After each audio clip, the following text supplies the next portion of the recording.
guys, I'm Lynette, and today we're in the Movin Easy Dance Loft in Austin. We have a very special guest here, Emma from Freed of London. Today we're here to talk about why professional dancers have been wearing Freed since 1929, how to pick your pointe shoe, and how to make them work for you. So my very first question is, how long have you worked for Freed, and what's your favorite memory from fitting? I've been working at Freed for 3 years, but before that I wore Freeds while I was dancing. So I sort of had an advantage coming into it. My favorite memory is probably fitting little ones in their first pair, just seeing their face light up and we're like, okay, this is your shoe. Or a lot of times people who are professionals or pre-professionals and you find a shoe that looks so perfect on them and they're like, oh my gosh, it changes my dancing, so things like that. Like, yeah, that's really satisfying. Alright, second question. Do only professionals wear Freeds, or can first-time pointe dancers wear them as well? Definitely, yes. Anywhere from first pair all the way to professional. Sweet. What are the differences between the classic makers and the studio stock line? So the studios, they're all made with the hand turn method. So they're made inside out and then they flip them right side in, basically. The studios are made on what we call an egg crate last. So if you picture like an egg carton, it's a bunch of little lasts like that. So they're made sort of in a line. And whereas the classics are made individually by hand. And then that's when each maker makes his own shaped box, and that's the little stamp at the bottom, so you know, well, we know what shaped box it is, and then that determines how hard they are and all that. So a little more customized. Yeah. How does a dancer know what makers to try? A lot of it is based on foot shape. So if you have a wider foot within that size, you would need a broader maker, or if you have a narrow foot, narrower maker. But a lot of it is just whatever feels good on point. It can be pretty all over the place. You gotta try them all. Yeah, just try as many as possible. What is the normal ETA for a maker shoe? If you're ordering a special, it's about 3 months, anywhere up to a year, depending on how in demand they are. But start to finish making a shoe, it's 2 weeks. So they start making it and then they put it in the oven, it has to harden. It's 2 weeks, and then by the time it gets from London to here, 4 to 6 weeks. Awesome. But the studio line is always in stock. Yes. Right? Yeah. Those are made all the time. Okay. Dancers are dying to know what can make them last longer. Jet glue, obviously, do that before you wear them, especially when you're used to Freeds. Jet glue them a lot. Jet glue them after every class if you want. A lot of people use spray shellac, which you can get at Michael's or any craft store, and just spray the inside. That makes them last longer too. Cool. There's another glue a few people use called Envirotech, and you kind of have to mix up sort of a paste. I think you add water to it, and then you just put it on the inside of the box, and it's harder than even jet glue. Wow. You just have to do it before you wear them. It's not like jet glue. You could wear the shoes once and then add the jet glue. Sure. But the Envirotech, it's harder. So you couldn't put it on the spots where you need some flexibility, but definitely the tip on the inside of the platform. Do you need to use a paintbrush or? You can use a paintbrush or a plastic spoon or a popsicle stick to put it in. And it's pretty cheap, and it's a small box, but it lasts even longer than jet glue too. A box would last you, 10, 15 pairs of shoes. Wow. Jet glue is 1 to 2 even. Yeah. Wow. I had another question, but I forgot. What are the stages of a Freed breaking in, and at what stage should the dancer give their shoes a boost to extend its life? First, depending on the foot, if you have a strong foot, it's almost right away. We say Freeds are sort of a sew and go shoe, so you can sew them and go right on the stage, and they look good. And if you need them to last a whole performance or a whole week of performances, jet glue them before you wear them.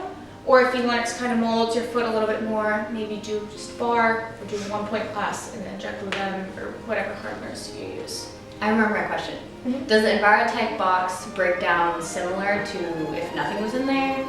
Or does it flatten the same? Does it give it crunch? No, it keeps it pretty hard. And eventually it'll get a little bit soft, but it won't quite flatten as much as no glue at all. Nice. Okay. Why is having 2 pairs beneficial? It just makes them last longer because it lets them dry out from the sweat from dancing. So if you have one pair, let's say you have class and then you have a bunch of rehearsals. So wear one pair for class and then maybe switch into the rehearsals, especially if it's something a little more vigorous or you're on point for like really a lot of it. It just gives them time to dry out and kind of reharden until you wear them again. Do you recommend having more than one maker? Definitely. We recommend up to 6. If you like even more than that, that's good too. It has a lot. Yeah, so that'll just guarantee that you can always find a shoe that you like and you're the most comfortable dancing in. Yeah. Let's see, does putting them in the freezer actually help? Not really. There's one girl that I fit in New York a lot, and she said, I swear it helps if I put Jekyll in before I wear them and then put it in the freezer. Mm-hmm. I haven't found that it works better. Some of my teachers, a little bit more old school, they would put shellac in and then put them in the oven on a low, super low, you know, like 200, 250, but not for very long. And I think that mostly just dries them out. Mm-hmm. Yeah, so that'll kind of just absorb any extra. How long does shellac normally take to dry if you don't put it in the oven? Shellac is pretty quick because it's like an aerosol spray, so maybe 5 to 10 minutes. Oh, that's not bad. Yeah. All right. What is darning and how does that help? So darning is just stitching, doing a bunch of loop stitches around the platform. Does that make it last longer? Yes, it also just gives you a little more stability, especially if you have a foot that goes far over, it gives you an edge. Or if you need to go further over, you can put it here to kind of push you over. I had a friend who danced professionally and she said that they would do 2 stitches of darning and then Jekyll it from the outside. So if you get it there, it makes it slippery, but if the stitches are here and do it from there, it kind of gives it a barrier just to keep that from collapsing in on it. Yeah, that's smart. Mm-hmm. How long does it take to darn? A long time. And you need a thick needle and like pretty sturdy thread. Don't use wax thread because then it'll be really slick on the marley or whatever floor you're dancing on. But like crochet thread works. Mm-hmm. And it's pretty tedious, but I think it does make it last. It'll probably give you 2 more days out of your shoes, 3 more days. That's decent. Yeah. Let's see. What can be done if there's too much satin on the sides of the shoes? So we kind of call it Frankensteining it. You can just fold it down and do a line of stitches there, either from the outside or from the inside. Mm-hmm. You can't really see it because it's pretty close to where the bottom of the shoe is, and just use pink thread, and that'll keep any bagging. Some people do it this way. That's sort of uncomfortable. Yeah, It's pulls tighter. yeah.